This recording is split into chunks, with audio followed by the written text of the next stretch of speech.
Welcome to the JISS podcast. I'm extremely pleased to have with me this morning Brigadier General in the Reserves, Yossi Kuperwasser, the Director of the Jerusalem Institute for Strategy and Security. We're going to cut straight to the chase.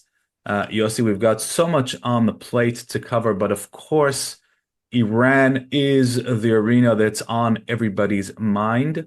And I'm wondering whether you think that this is going to ultimately head towards an agreement, or do you think that in the end, all of these diplomatic efforts are going to collapse? Which of the two scenarios in your mind is more likely at this very uncertain junction?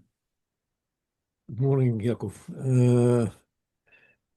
I think that the more likely scenario is that the efforts to reach an agreement will fail. Because both sides are putting forward all kinds of demands that just don't match each other. The Iranians insist that they are not going to even discuss ballistic missiles, and definitely not their support for the proxies, and God forbid any mentioning of limitations on their ability to handle protests in Iran. And the Americans cannot end up with something that is less than what was inside the JCPOA. They have to prove that this administration managed to get more from the Iranians than what Obama did. And, Right. we all remember that just recently Trump said that the JCPOA was one of the dumbest agreements he has ever seen. So he's not going to repeat the JCPOA. And if you put these two together, you end up with the conclusion that they just cannot reach an agreement. Of course, you can say that these are opening positions, and inside the room of negotiations, all kinds of positions are becoming more flexible, and everything is possible. This is the art of the deal, and whatever. But if you ask me about the probabilities, I'd say the probability that they are going to fail is much higher, with Okay. all the implications. So what do you think about this scenario? What if, as you just alluded to, these are opening positions, and all of the aircraft carriers and the firepower and the missile ships are having an effect on the Iranian leadership, and they have tasted severe military. I would describe it as defeat back in June of 2025, and that they're willing to employ, what they call the heroic flexibility. I think that's a term that Ayatollah Khamenei Yeah. likes to describe when he's feeling weak and he's allowing himself and his He regime to drank be the poisonous chalice right leading to the end of the war with Iraq. Yes. right. And let's assume just for a moment that they're willing to go down that route, and that they're willing to essentially freeze uranium enrichment, whatever they declare in public. They're willing to do that, but they're not willing to discuss the missiles. And just to remind the viewers, Prime Minister Netanyahu has just returned from Washington, D.C., and the main point of that visit appears to be, at least according to public statements, to make it clear to the Trump administration how existential the missile threat from Iran is perceived here in Israel. We have no intention or desire to want to let the Iranians produce thousands of missiles, which, even as a conventional threat, could become really just so destructive that it's on par with a nuclear threat. So, in that kind of scenario, do you think there's any possibility of a quiet clause in which the Americans tell the Iranians, if you go past a certain missile production capacity, we are going to enable Israel, our ally, to attack? It may not be in a written agreement, but here's your red line, and if you cross it, you're on your own. Well, there cannot be a tacit agreement there, because each side has to deliver something to the constituency it represents. And Trump cannot end up this episode without something tangible that he can present in the United States as a result of the accumulation of all these forces around Iran. And Okay. the same for the Iranians. They cannot come to their people and say, well, we said we're not going to do anything about the ballistic missiles, but we are not going to discuss ballistic missiles. But we actually, we were under pressure. We were afraid and in order to avoid conflict, military conflict, we decided to give it up. It's not palatable for both crowds, and so I think this is going to be very difficult to reach something that would stay in the room. And as I said, I think the probability of ending these negotiations with nothing is bigger. Yes, technically there is a probability that the Iranians will say, well, we had been facing an enormous military threat, and in order to save the Islamic Republic and to stay in power, we had to make all kinds of concessions. And some people in Iran are in favor of this attitude, Right. but not the supreme leader and not the IRGC. And they call the shots. And so it's going to be extremely difficult for them to accept it. And on the surface, even the people from the more pragmatic side in the Iranian leadership, they also have to say what they are told to say by the supreme leader, and this is that they are not going to show any flexibility. Right. So the only flexibility they're ready to show is that they're ready to have some limitations about the level of enrichment of uranium for a certain period of time, a couple of years. I That's the see. only thing they're ready to do. I'll tell you something. I was recently participating in the Valdai Discussion Club. This is a Russian conference about the Middle East. Hmm. And I was in a panel together with an Iranian representative, and he said very clearly, what we are up to is an agreement that is better than the JCPOA. We are not looking for something like the JCPOA. We are looking for something that is beyond the JCPOA, in our favor, of course. So when you listen to that, you know that the chances of reaching an agreement are very small.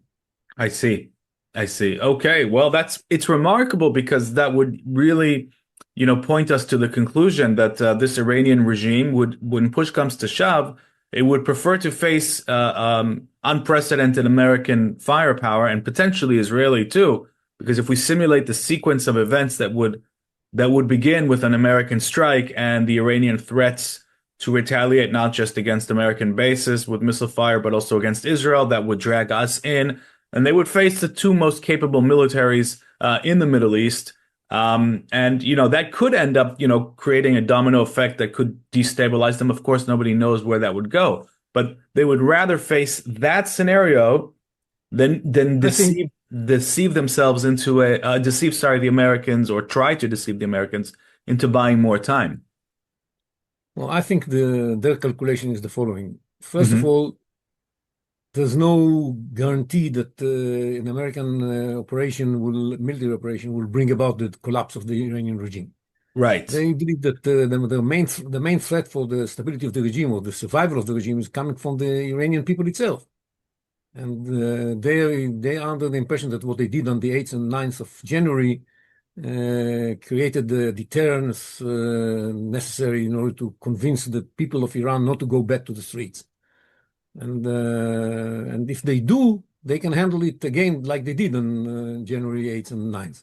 Hmm. And that's why they believe that even though they might pay a terrible price, it's not necessarily going to mean that the regime is going to fall. And if the regime survives this attack, then this is a divine victory and whatever you want to call it. And this is Okay. going to strengthen them. If they manage to end up standing, this is going to be presented as an enormous victory. And there's a good chance that they will end up standing. We Right. don't know exactly how this is going to happen and what's going to follow what. And we all build on the Iranian people that they would come to the streets, but let's be honest, we don't know how to make them come to the streets, and we don't know how we can give them a guarantee that they are not going to be facing the same fate that their friends in January 8th and 9th were facing. Right. So that's why I think even President Trump is more cautious now about calling them to go out to the street. Hmm. Now, this is a really problematic unknown in this equation because nobody knows how they're going to act. Right. So what the Americans are contemplating now is, okay, we shall not carry out an operation that would mean that we want to remove the regime from power. we should focus on military targets, on nuclear targets, on ballistic missiles targets. And Right. by that, we should leave a way to finish the job without bringing about the fall of the regime. Because if after an attack, the Iranians are going to say, okay, we are going to give up the ballistic missiles project, then this is going to be good enough for everybody and save everybody from the fact that they have to go into the unknown area. Right. And this is a very complicated situation. I'm sure that the planning is unbelievable difficult task for anybody who's involved in that. It's because it's not only the planning of the military moves. You can plan the military moves. You can know what are the targets you're going to attack. But how this is going to develop, it's a big question mark. The Iranians, on the other hand, Hmm. are going to be faced with a dilemma. Should we treat it as an attack on our military bases and respond accordingly, attacking American targets and maybe Israeli targets? Or should we understand that any attack on Iran should be seen as an attempt to throw the regime from power? And Right. then it becomes an existential issue, and then we go all out. We don't may put any limitations on our reaction. They are trying to convince everybody that the second option is the way they are going to look at the situation, Right. and hoping that this is going to deter the Americans from ever even starting anything. But I'm not sure that the Americans are so impressed. Well, they are impressed in the sense that they are bringing more and more troops and more power in order to face this eventuality. Hmm. But I'm not sure that this is convincing them not to carry out any attack. Right. And the Americans are not in a hurry. They are bringing more and more power, and they let the Iranians think about the future and become more and more fearful of what might happen, and hoping that this would lead eventually to a diplomatic solution, knowing that even if it does not, they will be able to say, we gave peace a chance. We did everything within our capability in order to convince the Iranians to show flexibility. They did not. We were left with no other option but to take action. And Hmm. so time is playing a role here. It's not just the role of bringing in more troops and military power. It's also the time for everybody to get acquainted with the new reality and get adjusted to it. Yes. Yes. Fascinating insights there into the Iranian, calculus as well as the American. And one of the things that strikes me is that this entire situation, even where they are right now, is a strategic failure for Iran because it seems that, since the 79 revolution, one of the things that the regime has aimed to do is to have others fight its wars for it while it strengthens and builds up its nuclear and ballistic missile, and until it achieves in its own perception some sort of level of nuclear immortality, North Korea style. That seems to have been their game plan for decades.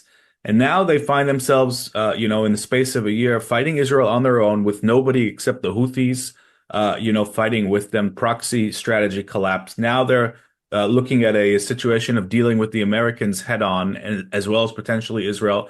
Is this a strategic failure, just this danger? Because didn't the Iranians always want the proxies to fight their wars for them while they, build on their core nuclear and hegemonic ambitions?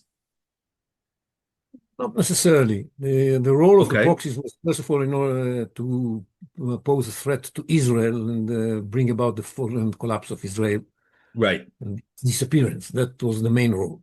The second role, not much less important, was to turn Iran into a hegemon power in the Middle East and to have influence in Lebanon, in Iraq, in Syria, in Yemen, in many other places in the future, hopefully. And the third role was to play a role in deterring anybody from taking action against Iran. It's a threat to Israel was supposed to convince everybody that hitting Iran is a bad idea, including Israel, Hmm. including convincing Israel that hitting Iran is a bad idea. And what happened since October 7th changed the picture altogether. It's all of a sudden the proxies collapsed one after the other, and you couldn't build on them in order to do any of the jobs that they were supposed to do.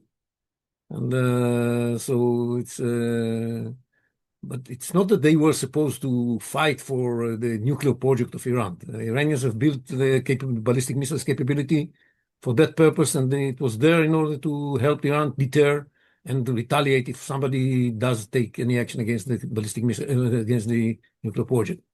Right. And that was the role. They were supposed. Now, the Iranians made an interesting distinguishment between what do you expect from the proxies to do when Iran is attacked and when the military projects of Iran are attacked, and what do you expect from them to do when the survival of the regime is at stake? That's the message they're delivering now. Right. In June, you were trying to hit our military facilities and our nuclear facilities.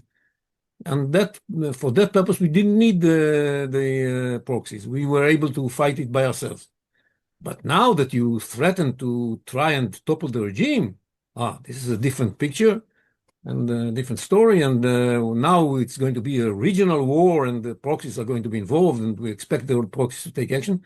And we saw Naim Qassem in Lebanon responding to this call, saying that they are going to participate and take action against Israel if something happens to somebody threatens the survival of the regime.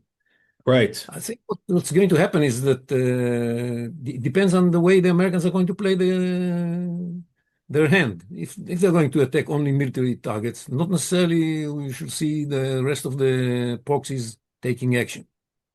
But if as a result of an Iranian retaliation, the Americans are going to start moving towards hitting regime targets, especially Khamenei himself, but also the Basij and the Iranian Revolutionary Guard, which is a reasonable scenario because the Sure. Americans would like to see the Iranian people go to the streets, and they need the protection. And so the way to provide them with protection is to hit the IRGC and the Basij.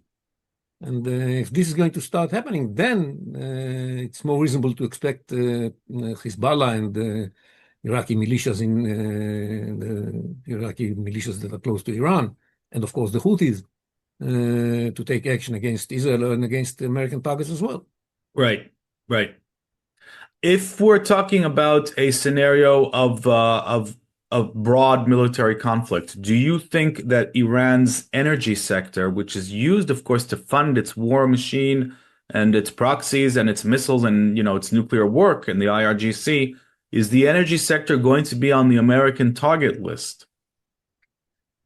Well, probably the last group of targets is going to be the energy sector. What they can do is to build some sort of a siege over Iran and prevent it from exporting its oil. But destroying the facilities themselves, it's a possibility, but not on the first round in my mind, because this is going to have a negative impact on the prices of oil and so on and so forth. Anyhow, this entire operation is going to Right. raise the prices of oil, but this is going to double raise them. So I don't think that this is the first place the Americans are going to go after. Right. And the reason that I ask about the energy sector is that even a partial paralysis of it could technically be more destabilizing to the regime if they were, if everything they faced back in January was because of the economy. If Iran's ability to export oil primarily to China is paralyzed even partially, maybe that would be more destabilizing as a military step than any attack on the IRGC itself. So it seems like Israel hinted that, towards the end of the June war, when there were some targets that were struck that were linked to the energy sector, as well as what it did in Yemen, that these are seen as military targets in every way. But of course, you're right. This could also, and will definitely affect global oil prices, energy prices. So it seems to be a complex calculus here. Yes, and beyond that, inside the oil sector, there are all kinds of targets. Some of them Right. are targets that are part of the oil consumption in Iran itself, like refineries and storage facilities, and this can be hit without having an impact on the global oil market. Right. the facilities like Kharj Island that is used for exporting Iranian oil, this is going to have an impact on the international market. And the main the main group that's going to be affected by it is China itself. It's, because most of this oil goes to China. Yeah. So I don't think that from that perspective, the Americans are going to feel sorry for hitting those targets. Right. What do you think the Israeli interest here is? We see, I think, a pretty consistent messaging from Prime Minister Netanyahu, in which he's saying, "Look, we're not going to dictate policy. Of course, not even going to try to do that to President Trump. What we're saying is very skeptical of a deal, any deal. The concept of a deal with the Islamic Republic is by itself a problematic concept. But if you do go for a deal, it has to include the ballistic missiles. And there seems to be a lot of, behind the scenes military coordination between the IDF and CENTCOM and the Pentagon. So at the military level, things seem to be very tightly coordinated. At the political echelon level, there seems to be a public and private discussion. How do you see the Israeli interest going forward? Does Israel have a clear interest in a strike going ahead, or are there voices in Israel that think that this is too soon, that maybe we need to buy time and use that time to destabilize the regime? What's the Israeli perspective in your view? First of all, I think the time is working on our side. The economic conditions become worse and worse in Iran. The people is upset and may take to the streets again. The Iranian regime doesn't have any clue about what needs to be done about it. They don't have a way out of this problematic situation.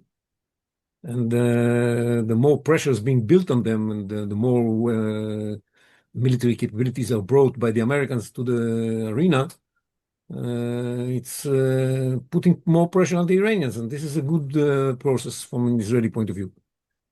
Okay. And what we want is Iran to stop posing a threat to Israel. That's what we want.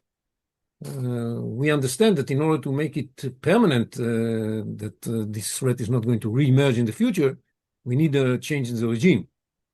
But we have to make a differentiation between what we wish for and what we know how to make it feasible. Right. If we knew how to topple the regime, we would have done it some time ago, I guess. Right. Definitely in January. We just don't know how to do it and how to do it. And I don't think anybody else does. Nobody else knows how to do it. Mm-hmm. So it's we build on the fair possibility that the process of weakening of the Iranian regime will eventually lead to its fall. Mm-hmm. That's what we want to see happening. And so time is playing on our side. Okay. But if there are going to be negotiations, of course, we want to see not only that all our expectations are being met, both in no nuclear, no uranium enrichment in Iran, no ballistic missiles beyond a certain range, no support for the proxies. These are things that we would like to see very much. And of course, all of that should be done in a verifiable manner, because they can sign any paper. This is, they are signatory to the NPT. They never respected the NPT for 1 second. Right. So put our confidence in the Iranian signature is very strange. Right. So we need to be able to verify anywhere, anytime, with American monitors and monitoring capabilities, and not build on international organizations. They can have a role, but they cannot lead the effort of verification. Of course. Monitoring. There are a lot of things that have to happen for Israel to be satisfied with the result of the negotiations. Now, the Americans, this team, unlike I was on the Israeli team that negotiated with the American team before the JCPOA, and I was very frustrated with the Americans because they would listen to us and always say, yes, yes, what a good idea. Of course, this should be in the agreement. No other way would guarantee that a disaster is not going to happen. And of course, then they went to the Iranians and came out with nothing, just accepted everything that Iran asked for. Yeah. So this was the Obama team, Right. led by Wendy Sherman. But this team looks a bit different. Hmm. There are some people here that understand that we should really need a strong result from the negotiations. Are not willing to give up on important elements. Right. We'll see. But if they come up with an agreement through their military might that without even using it, convincing the Iranians to accept a good agreement, Israel will be satisfied. Right.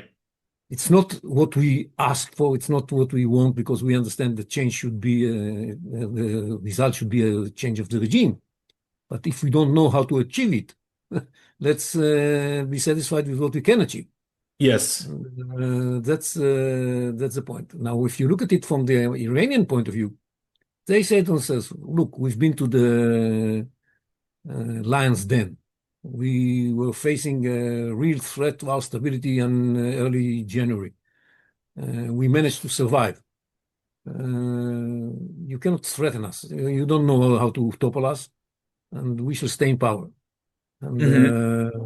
so we are ready to face any price we are going to pay militarily.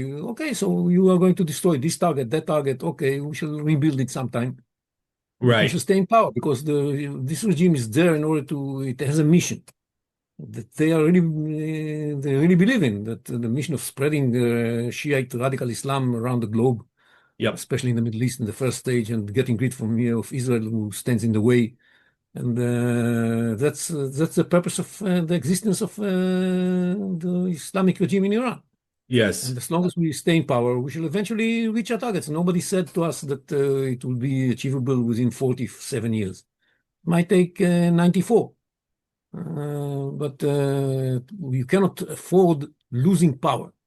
The only thing that matters now is to stay in power. And we managed to overcome this very dramatic challenge of many people. Nobody knows the numbers, but hundreds of thousands of people going to the streets shouting death to the dictator, death to Khamenei. And we're still in power. And that's the most important thing. That's the lesson there learned. Yes, Yeah. it's a very difficult period. The proxies are in shameful situation. We are going through a terrible economic condition. But we shall overcome because we have the Lord's support and the allies on our side. He's not going to desert us.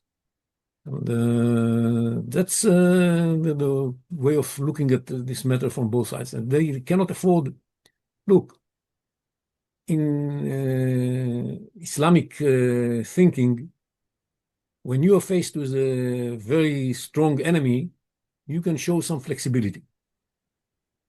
But the Yep. question is how much flexibility you can show without actually giving up your commitment to the goals that you have put forward for yourself. Right. This is what the Iranians are discussing right now. Is giving up on the ballistic missiles something that we can afford in this context of flexibility that is necessary in order to overcome a very difficult situation? And to that point, they've decided that the answer is no. By the way, it's ridiculous because the missiles, the long range missiles, are a part of the not only of the ballistic missiles project, but they are part of the nuclear The project as nuclear well. program. Exactly. Right. We have to make sure that they don't have these long range missiles because otherwise they are going to eventually have the capability to mount a nuclear warhead on them. Right. Right. Of course. And I think, it's very important what you say about the ideological, religious, fundamentalist basis for everything that this regime does, because that often gets left out of the international dialogue and coverage of Iran. And I think you really hit the nail on the head. We have to remember that this regime is completely serious about its ambitions to not only destroy the state of Israel and take over the Middle East, but actually become some sort of global hegemon. And when we say this to Western audiences, they think it sounds insane, they think it sounds crazy, so they sort of laugh it off. And this inability to internalize the truly jihadist and fundamentalist nature of the regime, I think, is one of the reasons why the West keeps getting Iran wrong. But maybe I'll this tell you a story. administration, sure, please do. Now we see that the Europeans and even Canada took steps against Iran. Canada. Right. And of course, the United Kingdom had to follow suit after the EU and designate the IRGC as a terror organization. And all kinds of things are happening in Europe, which means, and they of course started this entire story with with the snapback of the sanctions, the international sanctions. Yep. Wrote about the collapse of the Iranian rial and so on and so forth. So it's the Europeans are now, in my mind, in a much better understanding that the threat is eventually going to reach them too. That's a major development, And the story is that a long time ago, probably 15 years ago, almost 15 years ago, we were in a visit in Germany, and I was with Minister Steinitz. Steinitz was trying to convince the Germans that the threat from Iran is real, and it's not only against us; it's also against Germany. Right. And he said to them, "If you don't support us now, and in the steps taken against the Iranian nuclear project, you will have to face it yourself. So you will have to buy from us the Arrow batteries and so on and so forth."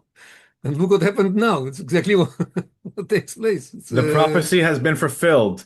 Prophecy has been fulfilled 15 years later. Yes, it's Yeah, remarkable. And it's remarkable, of course, that Germany is turning to Israel for air defenses, also against Russia, which is with the missile threat from there and the Russian but they capabilities. take it also because of Iran. They are afraid also of Iran, not only from Russia. And Absolutely. they have missiles that reach you. Sure. And the two countries, Russia and Iran, share offensive capabilities, so it's not even really possible to distinguish completely between them. Perhaps that can be the topic of a future discussion. Let me jump with you to Gaza in the time that we have left, because even though Iran has taken up all of the bandwidth, the focus, and the headlines, the Gazan arena, our very own backyard, is also in a very uncertain intersection. We're seeing the Board of Peace meet in Washington without Prime Minister Netanyahu, although Minister Saar. Minister Saar has gone in his place. I was going to mention that. And at the end of the day, we are in a strange situation because we're seeing Hamas float all kinds of pretty silly ideas about doing a show about disarmament where they get to keep all their Kalashnikovs and their anti-tank missile launchers and all of the weapons that they actually used to slaughter our civilians on October 7th. And they're calling those quote unquote light weapons. And they think that they're going to be able to somehow convince Washington and the Board of Peace that this is disarmament. So we know that Hamas has no intention of actually disarming. And yet all of these diplomatic steps are being, run through the motions for a stage 2. So this seems like some sort of paradox. Is this going to collapse at some point? Is Israel going to lose its patience? Where do you see this going? Yes, I think that all these talks about moving to step 2 and stage 2, sorry, and looking at prospects for peace and prosperity in Gaza and without really dealing with the Hamas disarmament is wishful thinking. It's Right. not going to materialize. It cannot materialize, and Israel is not going to allow any reconstruction. Definitely not in the areas under Hamas control, as long as Hamas is there. And since I don't see anybody who's able and willing to disarm Hamas, we are left with two options. Either Hamas decides, for some reasons, to disarm itself, which I wish would happen, but I doubt that it can happen, or that Israel will have to resume the military operation in order to disarm it. There is, of course, the option that the situation that prevails now will remain in place. That half of Gaza is going to be under Israeli control and half of Gaza Right. under Hamas control, and there's not going to be any reconstruction, and we stay where we are. It's a possibility, but this is an interim possibility that eventually is going to lead to something different. Either some war between us and the Hamas, and we see how fragile the ceasefire is. We just tonight there were a couple of Yep. terrorists coming up from a shaft in northern Gaza.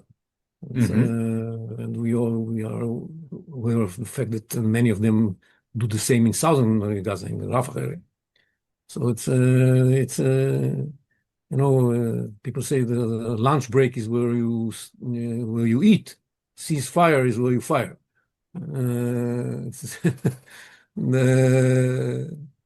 This is a very fragile ceasefire, and that's why I believe it eventually is going to blow up. And Israel has to be prepared for that. And yes, it's not going to. The fact is, there are two differences, main differences between what's happening now and what we experienced in the war until the ceasefire. First of all, there are no hostages. Right.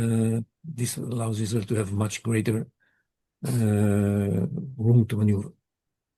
Secondly, there is a solution to what will happen in Gaza in the day after. The peace plan is there. The peace plan includes the possibility of a military operation by Israel. President Trump was very clear about it. If worse come to worse and there's no other option, I shall support an Israeli operation. And so Israel is going to operate with legitimacy from at least the United States and maybe from more countries. And Israel is going to operate with knowing that the day after it kicks Hamas out.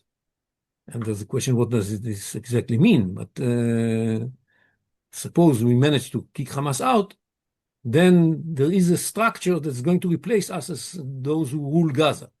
We should not have to rule Gaza from a civilian point of view in the future. Right. And the CMCC, the Civil Military Coordination Center, is already in place in Kiryat Gat, and the Indonesians may send forces to man the International Stabilization Force, and maybe others will as well. And there's a technocratic government that God knows if it's going to survive until this is going to come to an end. But there's going to be a technocratic government that's going to replace Hamas.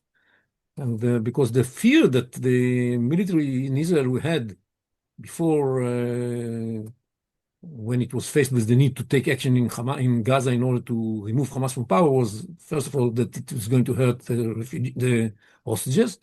And secondly, that they didn't want to end up with a situation when they have to rule Gaza. So they were ready to not do what the government told them to do, not obey the government orders, just in order to avoid this terrible eventuality of ruling Gaza. And now there is an option of not them ruling Gaza, and not IDF ruling Gaza. I'm not sure it's going to materialize because some people can get cold feet, but at least on the table, there is this plan.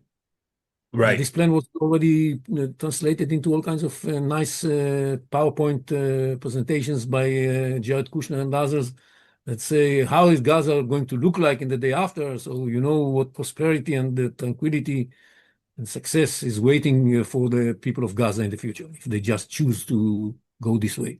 Of course, all of that has to go in tandem with de-radicalization. Because otherwise you just build nice houses to give better living conditions to people who are committed to kill you.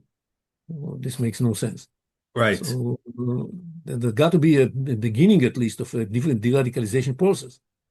And this is going to take time, but all of that is part of this plan for the day after that may be implemented once we take care of Hamas, because I don't think anybody else.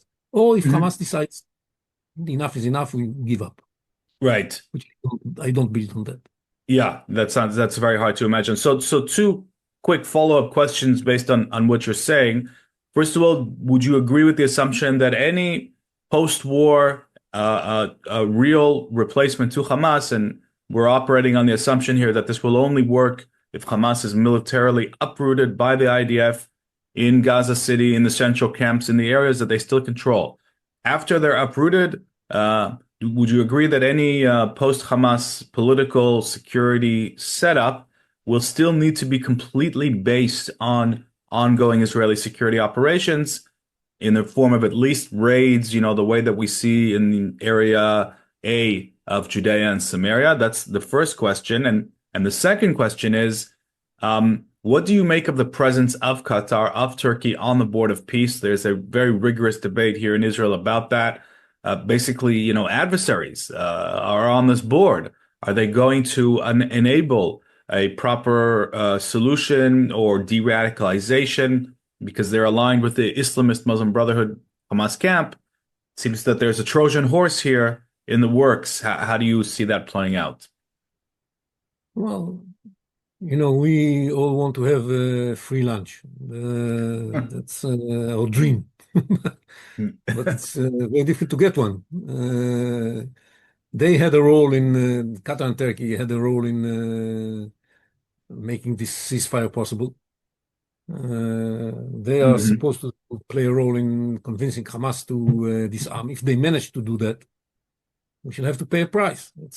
The price is that we're not going to let them have troops on the ground, but we might have to let them get involved in the process of rebuilding the Gaza Strip. And we see this is a major problem because they have a certain ideology that is not very fond of the existence of the State of Israel. And even though they accept the existence of Israel, but they don't like it. And it's when they promote all kinds of radical Islam institutions in Gaza, we see them already building mosques and things like that, and getting involved in this humanitarian support. They do that in order to bring with them this ideology. They don't do it just because they care about the people of Gaza. Right. That is something that is problematic because we want to see a change a real change in Gaza. We want to end up with a situation where there's not going to be a need for what you said before, that Israel will keep raiding Gaza in order to take care of terrorism. Sorry. I think that it's not going to happen anytime soon that we shall not need a raid. Hmm. We should have the overall security responsibility for what's happening in Gaza, because I don't believe that the ISF is going to be ready to take care of a terrorist here and there that is contemplating to carry out a terror attack against Israel. We can give them a chance. We can let them try. But if Right. they fail, we should be able to operate on our own and do what needs to be done. And we don't have to be deployed in Gaza. We Right. have to be deployed in the areas agreed upon, the parameter and along the Philadelphia corridor. Hmm. There we have to be deployed in order to prevent a rearming, major rearming of the Gazans. But for dealing with terror cells that might emerge in Gaza, we just need the legitimacy to operate. And Right. that's something very important, very complicated, because once you have international forces there, the coordination and the mechanisms to avoid friction with the international forces are going to be extremely important. We have to make sure that we don't end up hitting Indonesian forces. We don't want that to happen. Right. Now, a final question. Do you see any linkage? There have been several commentators who have proposed a linkage, some sort of attempt by Prime Minister Netanyahu and President Trump to create an understanding that somehow links events, future contingencies in Iran, in Gaza. In other words, do you think that President Trump is telling Prime Minister Netanyahu, be patient on Gaza, because right now we're dealing with Iran. We're going to try and get the best possible result, one way or the other. Then that could itself impact Gaza. Do you think that there's some sort of a quiet, larger understanding that's resulting in this Israeli patience in which both of these arenas are being linked? I don't think there is an understanding like that, but I think this is the reality. Whether there is Okay. understanding or not, this is the reality. Everybody understands that Iran is number one issue on the agenda right now. All the American armada that is deploying there is something that cannot last forever. It has to come to a conclusion sometime soon. Hmm. And the focus of everybody is on the Iranian file. And it doesn't mean that we totally neglect the Gazan file. We do what needs to be done there. And the forces that are employed in this challenge are totally different than the ones we have for the other one. Right. So is the case for the Americans. But it's not at the same level of interest as the Iranian issue is right now, because obviously Gaza is here. It's not running away. It's not going away anywhere. We can deal with Right. it tomorrow as well. Right. And the Iranian story is simply a lot more urgent right now in terms of resolution. Okay, Yossi, I would love to keep going. I have more questions about other arenas, but our time is up for today. So thank you so much for sharing your insights with the JISS viewers. And I'm looking forward to doing this again sometime soon. Thank you. Thank you, Yaakov. I hope it's going to be helpful to somebody to better understand what's going on, because it is a really very complicated situation. It definitely will be. Thank you.